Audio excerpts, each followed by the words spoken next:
नमस्कार, मैं हूं पवन त्यागी। पश्चिम बंगाल की मुख्यमंत्री ममता बनर्जी को जान का खतरा हो गया है। जी हां, दिल्ली के अरविंद केजरीवाल की जान को खतरा है। उनकी पत्नी और पार्टी के कार्यकर्ता, यहां तक कि दिल्ली सरकार के मंत्री रोज प्रेस कॉन्फ्रेंस करके यह दावा कर रहे हैं कि अरविंद केजरीवाल की हत्या हो सकती है। ठीक इसी तरह का दावा यह अब उस दीदी ने किया है जिसके आतंक से भारतीय जनता पार्टी के कार्यकर्ता काफी लंबे समय से बंगाल में परेशान हैं। अब दीदी का नया बयान, ये तो मेरे लिए भी ताज्जुब की बात है कि ममता बनर्जी ये कह रही है कि मेरी और मेरे भतीजे की हत्या हो सकती है। ममता बनर्जी इस कदर बौखला गई और निराश हो गई हैं कि वो शेर पढ़ रही है। आपको मैं बताऊंगा दीदी का वो शेर, तो आपको समझ में आएगा कि मामला किस तरह सीरियसली मामला हो चुका है। सीरियस कि ममता बनर्जी को अब दिख रहा है कि वो अब गई। ममता दीदी का शेर सुनिए। रहा गुलशन तो फूल खिलेंगे, रही जिंदगी तो फिर मिलेंगे। ये उन्होंने शेर अपनी एक रैली में सुनाया। उन्होंने कहा कि भारतीय जनता पार्टी अब हमारे पीछे पड़ी है और देखो जी, मेरा और मेरे भतीजे की हत्या हो सकती है। वो जो है इस तरह की बातें कह रही हैं और वो कह रही हैं साहब सब भगवा हो रहा है। सेना के भवन को भगवा कर दिया गया है, दूरदर्शन के जो लोगो है उसको भगवा कर दिया गया है। और आज मैंने भी जैकेट इसीलिए भगवा पहनी है क्योंकि मुझे अच्छा लगा कि ममता बनर्जी को भगवे से डर लगने लगा है। ये डर अच्छा है, भगवे से डरना ही चाहिए। क्यों? क्योंकि भगवा वो अग्नि का प्रतीक है, लेकिन वो बुराइयों को जलाता है, बुराइयों को जलाकर अच्छाइयों को विजय प्राप्त कराता है। तो ममता दीदी, आपको डरना क्यों चाहिए? क्या आपके अंदर बुराई है?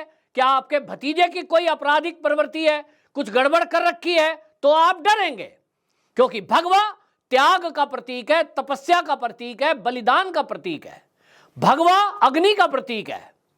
तो वो इंसान अगर भगवाधारी के टच में आ जाता है, किसी संत महंत भगवाधारी हो कोई और उसकी शरण में आ जाए, उसके सानिध्य में आ जाए, तो साधु के संगत से आपके अंदर की मन और आत्मा की बुराइयों को वो दूर करने की क्षमता रखते हैं।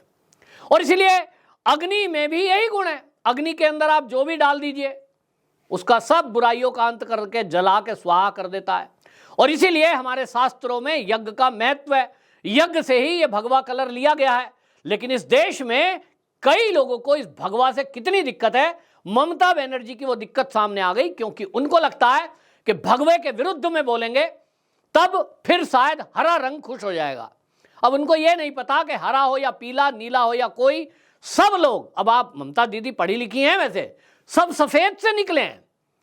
प्रिज्म हमने साइंस में पढ़ा है कि उस पर अगर सूर्य की किरण पड़ती है तो उसमें से 7 रंग निकलते हैं। वही सब मिलकर के सारे रंग हैं और सब मिल जाते हैं तो सफेद बनता है। और वही सफेद परमात्मा का रंग है, वही आत्मा का रंग है। तो दीदी को भगवे से दिक्कत क्यों? ये समझ में आपको आएगा, मैं बताऊंगा आपको। असल में हो क्या गया है, ममता दीदी को दिखाई दे गया कि बंगाल से अब उनकी धरती खिसक रही है। ये जो पहले फेज का चुनाव हुआ है इसमें भी सारी की सारी सीटें भारतीय जनता पार्टी जीतती दिखाई दे रही है।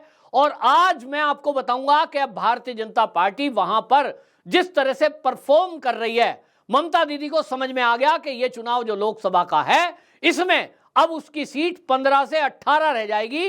भारतीय जनता पार्टी की वहां सीटें 24 से 26 होने जा रही है। और इसीलिए ममता बनर्जी घबरा गई है कि कहीं अब उनकी पार्टी समाप्त ना हो जाए। क्योंकि मोदी सरकार बनने के बाद यह पक्का है कि जो लोग अभी केवल आरोप में कहीं ना कहीं जेल में बंद हैं या जमानत पर हैं, वो सब बाकी भी जेल की सलाखों के पीछे जाएंगे। मोदी जी पहले ही घोषणा कर चुके हैं कि शपथ लेने के 100 दिन बाद, यानी 3 महीने का प्लान मोदी जी ने पहले से बना दिया है। और यह घोषणा हो गई है कि जिन्होंने लूटा है लौटा के रहेंगे। और आप याद कर लीजिए मेरी बात कि 4 तारीख को रिजल्ट आएगा, 6 तारीख से ईडी का एक्शन शुरू होगा, धरपकड़ होगी सीबीआई की। ये सब ने जेल के अंदर जाएंगे जो अभी पेंडिंग केस चल रहे हैं। और इसीलिए शुभेंदु अधिकारी का यह कहना कि अगले हफ्ते में कोई धमाका होने जा रहा है, उनका मतलब बम ब्लास्ट से नहीं था। उनका मतलब इसी से है कि जो पेंडिंग केस पश्चिम बंगाल के चल रहे हैं, भ्रष्टाचार के आरोप में जो लोग हैं आरोपी, वो सब धरे जा सकते हैं। एनआईए के रडार पर कई ऐसे लोग हैं जो टीएमसी से संबंधित हैं, कहीं ना कहीं बम विस्फोट से जुड़े हुए, आतंकी घटनाओं से जुड़े हुए हैं, भ्रष्टाचार से जुड़े हुए हैं, और इसीलिए ममता बनर्जी की जमीन अब बंगाल में खिसक गई है।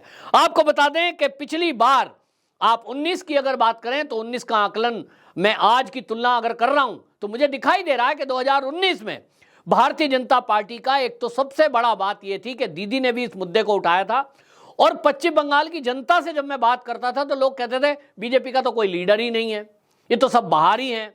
और जो बीजेपी में हैं, शुभेंदु अधिकारी और जो बाकी लोग दिखाई दे रहे थे, दिलीप घोष वगैरह, वो कह रहे थे ये तो टीएमसी के ही है। कल तक ये ममता बनर्जी के जय जयकार कर रहे थे, आज ये बीजेपी के हो गए हैं, ये कल को फिर टीएमसी में चले जाएंगे। ऐसा लोगों के दिमाग में था। जो लोग बीजेपी में शामिल भी हुए, टीएमसी छोड़कर जो आए, उन पर लोग भरोसा नहीं कर रहे थे। और दूसरी तरफ भारतीय जनता पार्टी के ये जो नेता हैं, ये लोग तीन अपने अपने अलग गुट बना करके गुटबाजी कर रहे थे। सबको लग रहा था सीएम बनने का नंबर है, मैं सीएम बनूंगा। ऐसे तीन नेता, शुभेंदु अधिकारी, दिलीप घोष और मुकुल राय, तीन ये गुट बन गए थे, और इस गुटबाजी का नुकसान हुआ भारतीय जनता पार्टी को। दूसरी बात, जो दिल्ली से गए हुए नेता थे, मैं किसी का नाम नहीं खोलूंगा, लेकिन दिल्ली से गए आला कमान बीजेपी का जो था, वो 5 स्टार होटल के एसी से बाहर नहीं निकला। एसी गाड़ियों में बैठते जरूर थे, भ्रमण करते थे, लेकिन वो 5 स्टार भ्रमण उनका होता था। उनको लग रहा था कि ऐसे ही पार्टी जीत जाएगी और हमें क्या करना है, तो उनके ये सब हालात थे। लेकिन इस बार आपको बता दूं, इस बार उल्टा है। सबसे ज्यादा मैं बता दूं आपको, शुभेंदु अधिकारी जो मेहनत कर रहे हैं उसका असर दिखाई दे रहा है। और इसी तरह आपको बता दूं कि वहां पर अब आपको दिखाई दे रहा है सुकांत मजूमदार। और सबसे बड़ी बात, भारतीय जनता पार्टी ने इस बार दीदी का मुकाबला करने के लिए ममता बनर्जी का ही फॉर्मूला लागू किया है। ममता बनर्जी के बारे में मैं आपको पहले भी बता चुका हूं कि ममता बनर्जी जब वामपंथ सरकार को हटाने के लिए और वहां मैदान में उतरी थी, मैंने खुद ममता बनर्जी की रैलियों को देखा है पश्चिम बंगाल में। बड़ी संख्या में महिला ममता बनर्जी के पक्ष में उतरकर रैली में मैदान में जाती थी। लंबी लंबी लाइनें, कतार में, सब महिलाओं को लगता था कि ममता बनर्जी ही वो महिला है जिसके नाम पे ममता जुड़ा है, और वो महिलाओं के लिए ही, महिला की जान माल की और इज्जत की रक्षा के लिए जरूर यहां पर काम करेगी। लेकिन उन महिलाओं को निराशा हाथ लगी जब संदेश खाली जैसी घटनाएं हुई। और इसीलिए दूसरी तरफ भारतीय जनता पार्टी ने महिलाओं को आगे किया, लोकेट चटर्जी को आगे किया, संदेश खाली में आप देखिए रेखा पात्रा को ही टिकट दे दिया। और ये बीजेपी ने पूरा संदेश दिया कि अब महिलाओं को आगे करेंगे, क्योंकि टीएमसी के गुंडे अगर महिलाओं पे कोई हमला करते हैं तो टीएमसी का ग्राफ नीचे जाएगा, बदनामी सिर होगी। और यही योजना ममता बनर्जी की थी वामपंथियों के विरुद्ध। इसी योजना को बीजेपी ने अब अपनाया है, और महिलाओं को आगे करके अब आप देखेंगे जब भी कभी टीएमसी के गुंडे कुछ करने जाते हैं, बीजेपी की महिला टीम सबसे आगे मुकाबला करने के लिए खड़ी होती है। इसका काउंटर टीएमसी नहीं कर पा रही है, और ये एक बहुत बड़ा मैं कहूंगा रणनीति भारतीय जनता पार्टी की बंगाल में है कि महिला टीम उनकी बहुत ज्यादा एक्टिव हुई है। और वो महिला जो ममता बनर्जी से उम्मीद कर रही थी कि वो उनकी इज्जत की रक्षा करेगी, हुआ उल्टा कि उनकी इज्जतें लूटी गई, उनके घर बार लूटे गए, और वहां गुंडागर्दी जो चली, वो महिला जो टीएमसी की ताकत हुआ करती थी, वो आज भारतीय जनता पार्टी के साथ खड़ी हैं, क्योंकि उनको दिख गया कि बीजेपी स्थायी पार्टी है, बीजेपी चरित्रवान पार्टी है, और बीजेपी के नेता भी स्थायी हैं, चाहे वो शुभेंदु अधिकारी हो, फिर चाहे वो दिलीप घोष हो, फिर चाहे वो सुकांत मजूमदार हो। आज दिखाई देता है कि ये जो नेता हैं अब ये कहीं जाने वाले नहीं हैं। पिछली बार जो दिमाग में था कि ये अगर जीत गए तो फिर से टीएमसी में चले जाएंगे, अब लोगों को दिख गया है बंगाल के कि ये कहीं जाने वाले नहीं।